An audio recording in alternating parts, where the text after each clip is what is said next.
আসসালামু আলাইকুম রহমতুল্লাহি ওবরকাতুহু। সম্মানিত দর্শক, রাষ্ট্রপতি জনাব শাহাবুদ্দিন চুপ্পু আবার আলোচনার কেন্দ্রে। অতি সম্প্রতি তার একটি চিঠি সামাজিক মাধ্যমে ঘুরে বেড়াচ্ছে। আপনারা সবাই জানেন যে গত কয়েক মাস আগে বিদেশের কয়েকটি মিশন থেকে তড়িঘড়ি করে তার ছবি নামানো হয়েছে এবং এটি কোনো অফিসিয়াল নির্দেশ দিয়ে নয়, মূলত টেলিফোনের মাধ্যমে পররাষ্ট্র মন্ত্রণালয়ের ঊর্ধ্বতন কর্মকর্তা যারা আছেন তারা সংশ্লিষ্ট রাষ্ট্রদূতদেরকে টেলিফোন করে সেই সকল অফিস থেকে সেই রাষ্ট্রপতির ছবি নামিয়ে ফেলানোর জন্য যে নির্দেশনা দিয়েছিল সেটি কার্যকর হয়েছে এবং সেটা নিয়ে সেই সময় খুব হইচই হয়েছিল। ঘটনার নেপথ্যে কী ছিল আমরা সেটা বলতে পারিনি, তবে যতটুকু আমরা জানতে পেরেছি যে ডক্টর মোহাম্মদ ইউনূস যখন মালয়েশিয়াতে গেলেন, তো মালয়েশিয়াতে গিয়ে তিনি যখন বাংলাদেশ দূতাবাস ভ্রমণ করলেন, সেখানে গিয়ে তিনি রাষ্ট্রপতির ছবি দেখে অভিমান করেছেন, কষ্ট পেয়েছেন, বিরক্তি প্রকাশ করেছেন, হোয়াট এভার মেবি। তার প্রেক্ষিতে ওখানে একটা অপ্রীতিকর ঘটনা ঘটে। এর বাইরে অন্য কোনো একটি দূতাবাসে গিয়ে রেজওয়ানা হাসান, মাননীয় উপদেষ্টা, তিনি গিয়েও রাষ্ট্রপতির ছবি দেখে সেখানে বিরূপ মন্তব্য করেছেন এবং এই ঘটনার পর অনেকটা বিদ্যুতের গতিতে রাষ্ট্রপতির ছবি নেমে যায়।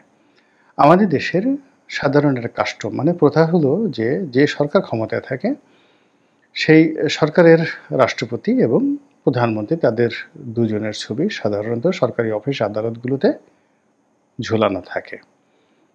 তো সেইভাবে চলে আসছে এবং এটি কোনো আইনি বাধ্যকতা না থাকলেও এটি একটা ট্র্যাডিশন এবং এই ট্র্যাডিশন বা ঐতিহ্য এটি কোনো কোনো দেশে সাংবিধানিক আইনের চেয়ে শক্তিশালী, যেমন ইংল্যান্ডে।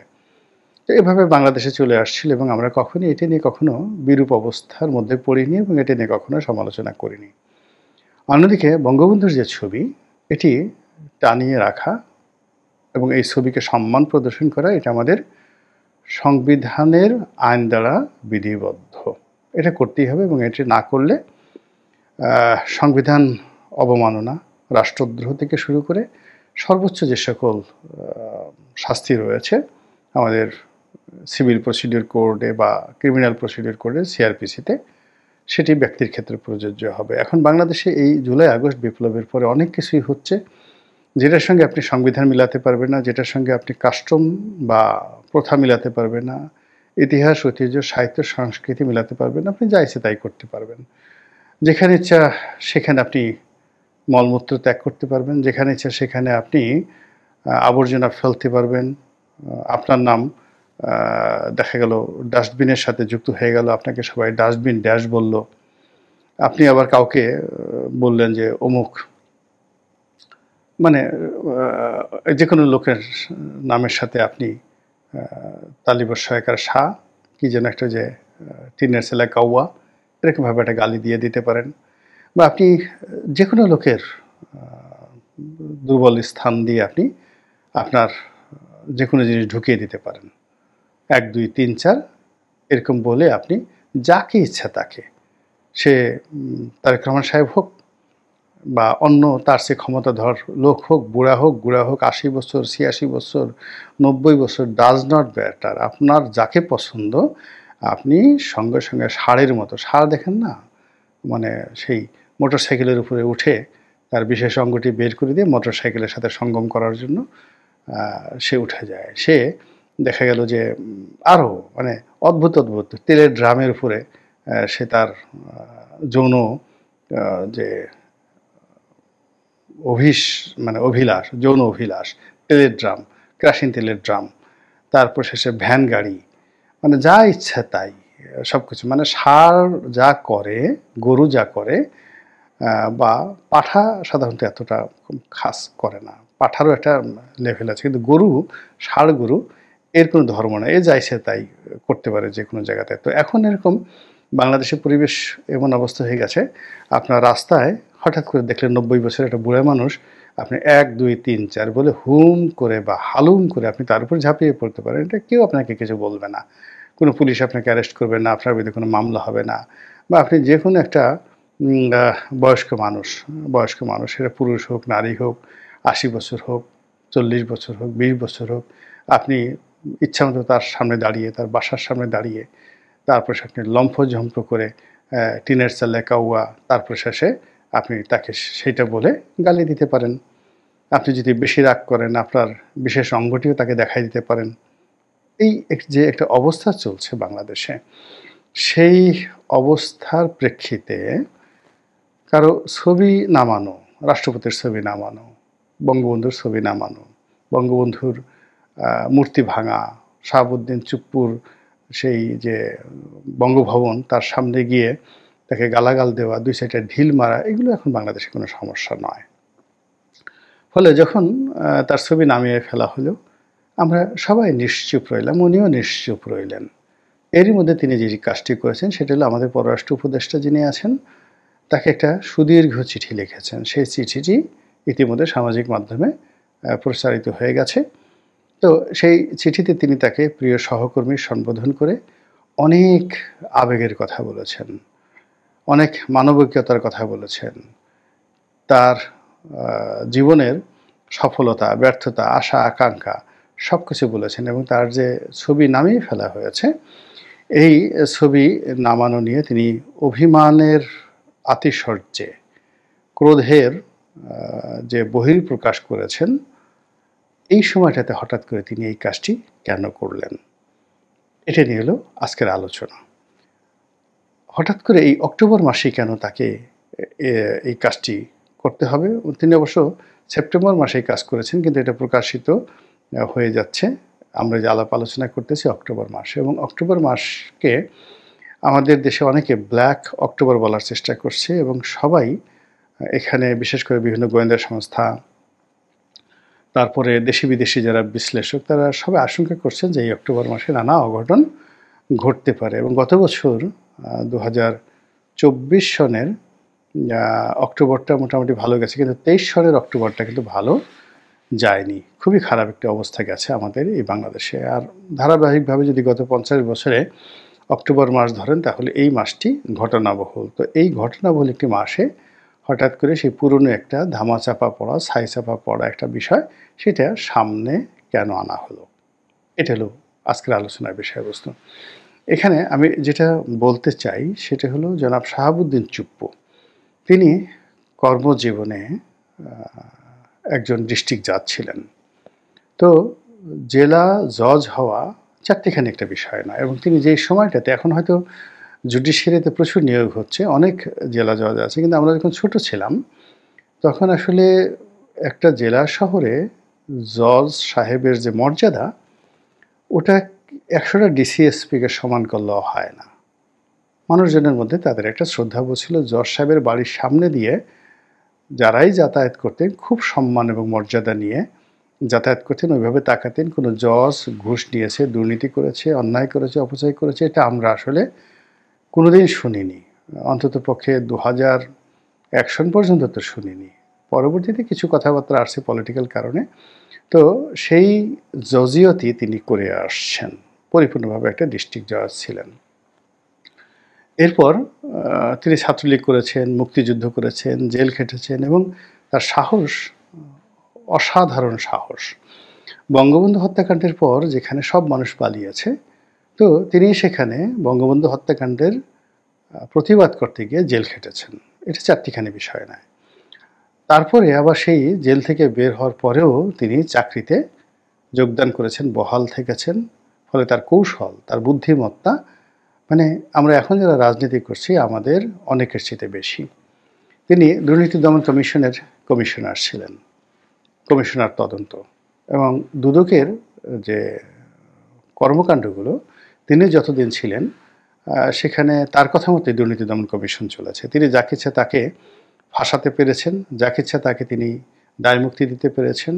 এবং ওখানে যিনি সভাপতি ছিলেন, গোলাম রহমান সাহেব ছিলেন, সাবেক একেবারে ঝানু আমলা।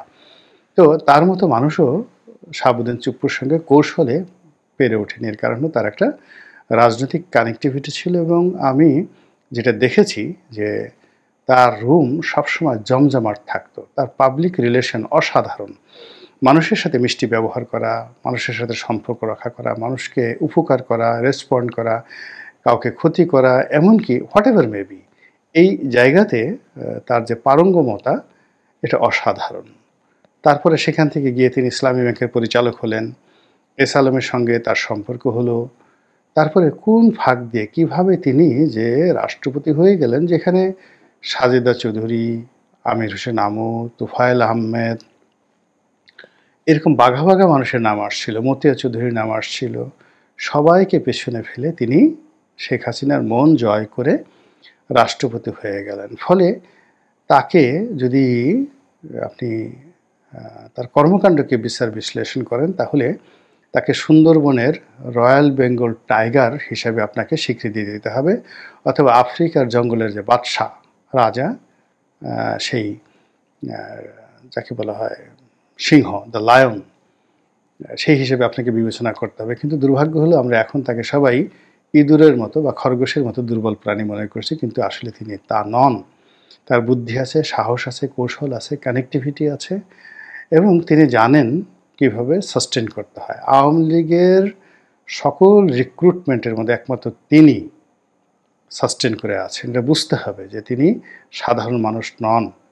প্রকৃতিতে সবচেয়ে শক্ত প্রাণী যেমন হিরক, তদ্রূপ তাকে হিরকের চেয়ে শক্ত প্রাণী হিসাবে মেনে নিতে হবে, যে তিনি কোনো রকম ভয় না পেয়ে, কোনো রকম আতঙ্কগ্রস্ত না হয়ে, সবাইকে টেক্কা দিয়ে তিনি যেভাবে ওই বঙ্গভবনে টিকে আছেন, এটা আওয়ামী লীগের প্রতিপক্ষ, তার প্রতিপক্ষ এবং সকলের জন্য রীতিমতো তিনি একটা বজ্রপাতের মতো ওখানে অপেক্ষা করছেন।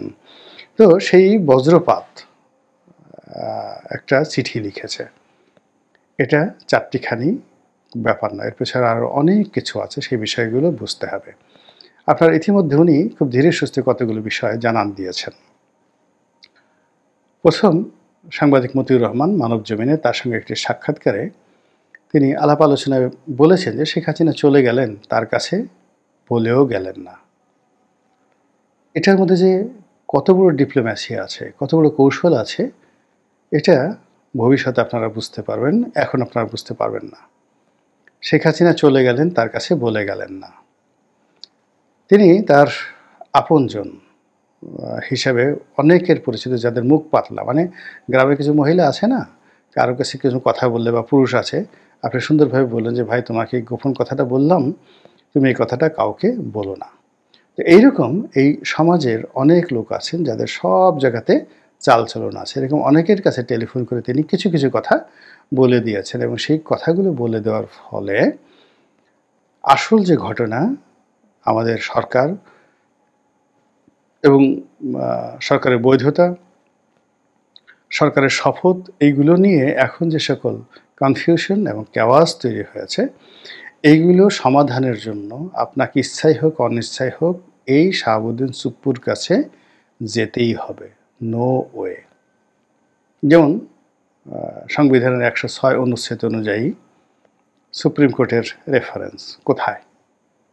আপনি সেটি রেফারেন্স কথা বলছেন, বৈঠক হয়েছে, ফুল বেঞ্চ কোর্ট এরকম একটা রায় দিয়েছে, এখন সেই রায়ের কপি খুঁজে পাওয়া যাচ্ছে না। তাহলে এই কাজটি যারা করিয়েছে, এই বুদ্ধি যারা দিয়েছে, আর বুদ্ধি দেওয়ার পরে এই বুদ্ধির পাল্লায় পড়ে যারা রাতারাতি কাজ করে ফেলেছে, কাজ করার পরে দেখা গেল হায় হায় আমি খেয়ে ফেলেছি, সব কিছু করে ফেলেছি, এখন তো আমার পকেটে টাকা নাই। এখন সেই রায়ের কপি কোথায় আছে, কী অবস্থায় আছে, সুপ্রিম কোর্টের কাছে যদি উনি জানতে চান, উনি যদি একটা চিঠি লিখেন যে সেই রায়ের কপিটা দরকার রাষ্ট্রপতির দপ্তর থেকে, এটা উনি লিখতেই পারেন যে 106 অনুচ্ছেদ অনুযায়ী সুপ্রিম কোর্টের যে রেফারেন্সটি, সেই রেফারেন্সটি নথি রাষ্ট্রপতির দপ্তরে উপস্থাপন করা হোক। এই কথাটা উনি লিখতে পারেন। কি হবে আপনি বোঝার ব্যাপার চেষ্টা করুন। দ্বিতীয়ত, উনি ক্যাবিনেট ডিভিশনে লিখতে পারেন যে শেখ হাসিনার যে পদত্যাগপত্র আমি ফাইলের মধ্যে পাচ্ছি না, এই পদত্যাগপত্র দিন। বর্তমান যিনি ক্যাবিনেট সচিব আছেন তার হার্ট অ্যাটাক শুরু হয়ে যাবে, রীতিমতো হার্ট অ্যাটাক শুরু হয়ে যাবে। এর কারণ হলো এই যে উপদেষ্টা পরিষদের যে বৈঠক, মিটিং, শপথ, এগুলো তো সব ক্যাবিনেট ডিভিশন থেকে করা হয়।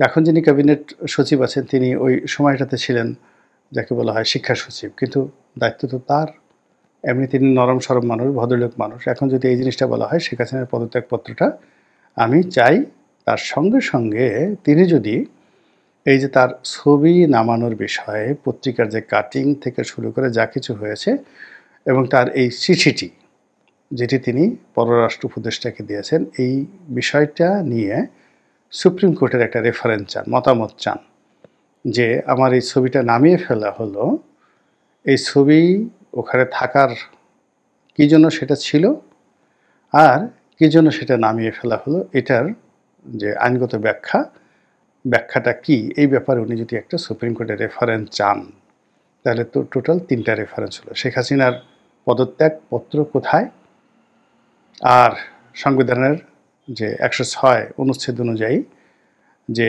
এই সরকার শপথ গ্রহণ করলো, সেই 6 অনুচ্ছেদের যে সিদ্ধান্ত, রায়টি সুপ্রিম কোর্টে কত তারিখে হয়েছিল, কোথায় আছে, কি অবস্থা আছে, রেকর্ড কি, এবং তখন বিচারপতি কারা ছিলেন, কোথায় ছিলেন, এই বৈঠকটি কোথায় বসে হয়েছে, ভার্চুয়ালি হয়েছে না ফিজিক্যালি হয়েছে, কয় তারিখে হয়েছে, কি হয়েছে, এই সমস্ত বিষয় রাষ্ট্রপতি চাইতেই পারেন, তিনি সুপ্রিম কমান্ডার। তাহলে বোঝার চেষ্টা করেন যে তিনি যে নড়াচড়া শুরু করেছেন এবং সেটা এই অক্টোবর মাসে এবং এই চিঠির মাধ্যমে, এটি যদি শুধুমাত্র এই চিঠির মধ্যে সীমাবদ্ধ হয়ে যায় তাহলে আমার কোনো বক্তব্য নেই, কিন্তু এটা যদি তিনি টানতে থাকেন তাহলে কয়জনের যে কাপড় চোপড় নষ্ট হবে, কীভাবে যে পরিস্থিতি উত্তাল হবে তা বলাই বাহুল্য। আল্লাহ আমাদের সবাইকে হেদায়েত দান করুন এবং হেফাজত করুন। আসসালামু আলাইকুম ওয়া রাহমাতুল্লাহি ওয়া বারাকাতুহু।